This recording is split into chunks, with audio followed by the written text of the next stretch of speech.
Last night, as the Raptors were blown out by the New Orleans Pelicans, Scottie Barnes was benched for virtually the entire second half due to poor play, and this is not the first time it's happened so far this season for the Rookie of the Year. So in today's video, we have to address what is wrong with Scottie Barnes right now, and how can the Raptors fix it? Let's get into it.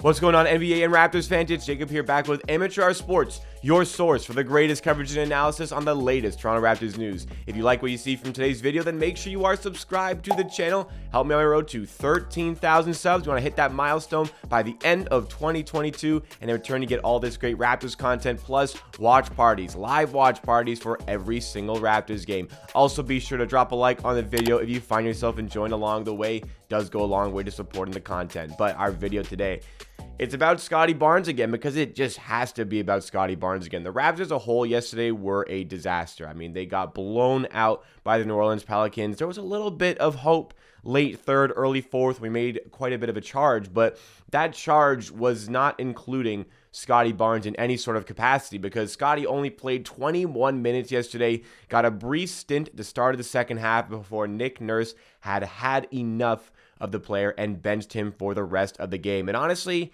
can you blame him here? Scottie Barnes goes 1 for 7, 1 for 5 from 3, only 4 points. Really does not affect the game in many ways. I mean, he does get 5 assists, but on top of the extremely poor offensive play, he was an absolute nightmare on defense. And not a nightmare for the defense to face. In fact, quite the opposite there. For many of the plays, it looked like he just did not want to be there, showing no effort, allowing people to get by him relatively easily. A lot of the times, I mean, he was reminiscent of a pylon on defense. Nick Nurse took note, took him out of the game. I mean, there was one in particular right at the start of the second half. Maybe this was just a tipping point for Nick Nurse. Jose Alvarado blew by his first man. Scottie Barnes was like the help defender who was just standing in the middle of the paint. And Alvarado just like walked past him. Granted, Coloco did come to the rescue and ran back door to get the weak side block, and that was great to stop some points there. I mean, my goodness, the defense didn't stop many in this one, but Scottie Barnes just looked so disinterested in playing basketball and even attempting to try. It was just a disaster of a performance because he just wasn't even trying. I always say, like, bad games happen. Good players have bad games. Good teams have bad games. Sometimes good players have a bad stretch. Sometimes good teams have a bad stretch. All of these things are just part of the game, are just part of sports in general. But there's always one thing that you can control no matter what, because you can't really control bad games. I mean, they just happen. The shot's not falling is what it is. You can always control the amount of effort and the amount of hustle that you have in a game, unless you're injured, where it's become clear that he's healthy enough to play and there's no lingering injury that is affecting these performances here.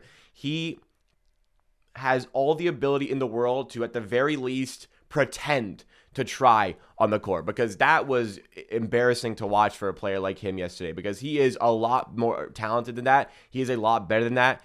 It was just brutal all over the place for the whole team, but specifically for this player. And it's just been accumulating for so much time now. Like 1 for 7 from the field. Like, okay, bad shooting night. 1 for 5 from 3. What are you doing taking 5 3-pointers here when, number one, they aren't really falling down, and number two, you're not getting any shots in the paint? 2 shots in the paint, or 2 non-3-pointers throughout the entire game. One of them that I remember very well, he had a really good matchup down low one-on-one, and instead of just going with any sort of aggression and laying it up or just flat out dunking the ball, he tucks it down, waits for more defenders to come, and then turns around and kind of leans back and puts it up with his right hand, goes nowhere near to going in. And again, just any sort of aggression whatsoever would be really, really nice to see. And it's so strange that 2 weeks ago, it seemed like he was kind of busting out of this slump here. He had a 21-11-9 performance against the Atlanta Hawks, but right now, it just seems like the effort is down. He's not doing anything for us on the court, and the confidence very clearly is shattered for the player. Now, that's something that we definitely need to work on, but it's hard to improve that confidence when he's not even going to go for easy layups there. Like the Atlanta Hawks game, though he had that 29-11-9 performance, like that was outstanding to see. It was something like that. I could be wrong on that stat line, but it's something in that ballpark.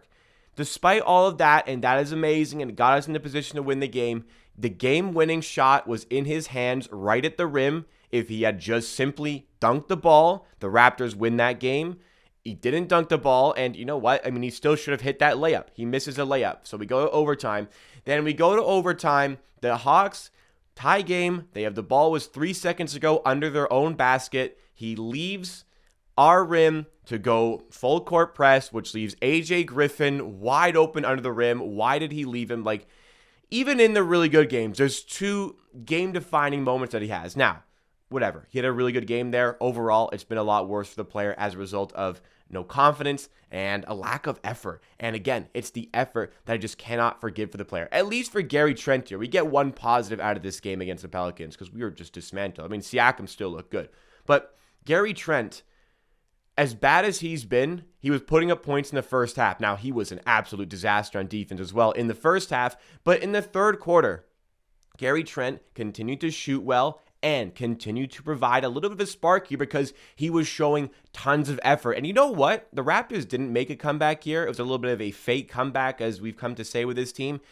That's better than just rolling over and allowing the team to just continue to beat you down. And I think that very much started with Gary Trent. He was really energetic in the third quarter, was generating steals, forcing stuff in transition. Like, this was a really good performance from Gary Trent. And I think the 6-man role continues to suit him, and I would continue to go with this going forward. I feel like Nick Nurse is going to revert back to the main starting lineup of Van Vliet, Siakam, Anunoby, Barnes, and Trent for that Friday game tomorrow against the Brooklyn Nets, but I like him in that role, and maybe we just kind of ignited Gary Trent's game back to him a little bit here because 35 points on efficient shooting is something that we've been waiting for with this player. But going back to Scottie Barnes here, I said after that win against the Cavaliers, where the Raptors win 100-88, both Barnes and Trent came off the bench for Juancho, Hernangomez, and Thaddeus Young to stay in the starting lineup. Now, Thaddeus Young, he didn't look that good yesterday. I just think that the speed, pace, and athleticism of the Pelicans just wasn't the right matchup for him. Bit of a rough game there. I expect him to be better on Friday against the Nets.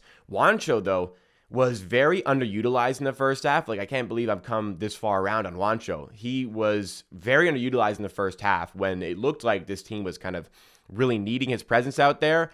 And in the second half, he got a ton of time and was influential in the Raptors really picking up their game there. And, you know, why would you not start Juancho Hernangomez on Friday? What has Scottie Barnes done here to warrant getting that game time on Friday? Because quite frankly, this season, Juancho has done more to help this team win games, especially in the last 3-4 weeks, than Scottie Barnes. You know, I'm all for trying to get a guy out of his slump here, but the bottom line is this team needs to win basketball games. We're vying for a playoff spot in an extraordinarily competitive Eastern Conference. Juancho is helping you do that. Get him in the starting lineup again. It worked on Monday. Why divert away from that? Sure, you want to get Barnes back involved, but again, like, if this guy's not even willing to try on defense, like move his feet and even attempt to get a stop, what's the sense of starting him out there? It just brings the rest of the team's energy down, I think. He was good off the bench against Cleveland, and you know what? If he's got a problem with coming off the bench, then he can just play better and show more effort. Now, fundamentally, there's clearly some things wrong with his game right now, and confidence-wise, there are things that are kind of not there, but we can't continue to baby this. The Raptors need to win games. Juancho in the lineup has looked good. I would roll with that on Friday against the Nets. I'd go with the starting lineup that you went with against the Cavaliers, and Gary Trent, continue to bring him off the bench. That sort of role, he has such a 6-man style of play that we just don't use. I would like to continue to use that. And for Scottie Barnes, like, just continuing to start him and allowing this to continue is just not enough here. Nick Nurse, I think, tried to send a message on Monday by bringing him off the bench, but I think it's time to really let him know that his place is not guaranteed here, despite being the reigning Rookie of the Year. As far as Scottie Barnes and his career, look, it's been a really rough first quarter of his second season. We have to acknowledge that. However, this is not the end for Scottie Barnes. He's an extremely young player dealing with a little bit of a sophomore slump, here and lacking confidence. This is a player whose intangibles last season and all throughout the offseason seem to be completely off the charts. This is a player who has unreal talent that we need to harness with this team. Maybe shaking it up, having him off the bench, playing him in a sort of different role in that spot where the spotlight maybe isn't quite as much on him. I think something that would help this player out, because right now you just can't continue to start him, and the way he's just carrying himself on the court, like we just can't have that right now. And I'm not giving up on the player. Not giving up on the player because there is so much talent in him, but we need to address the right now in terms of winning basketball games. It's a long season ahead here, but I think a wake-up call could be due here. Reality-wise, I think Nick Nurse again is going to go with the main cast for the starting lineup in the next game, but Scottie Barnes has to wake up, and sending a message by putting him on the bench for Juancho Hernangomez might showcase that, hey, we're here to win basketball games, and it comes with defense first. The Raptors showcased, I think, in many occasions this season that they're not really adept enough offensively, especially in the half court, to win these sort of shootout games. Where they really get beat down for points, they can't keep up. The half court offense just isn't quite there. They need to use Pascal Siakam more in those occasions, in my opinion. So you got to have it with the defense. And if a player as important as Scottie Barnes is not going to bring the defense, then there's a catalog of players coming off the bench that are going to be able to do that. So I like Scottie Barnes on Monday. I'd like to see more of that.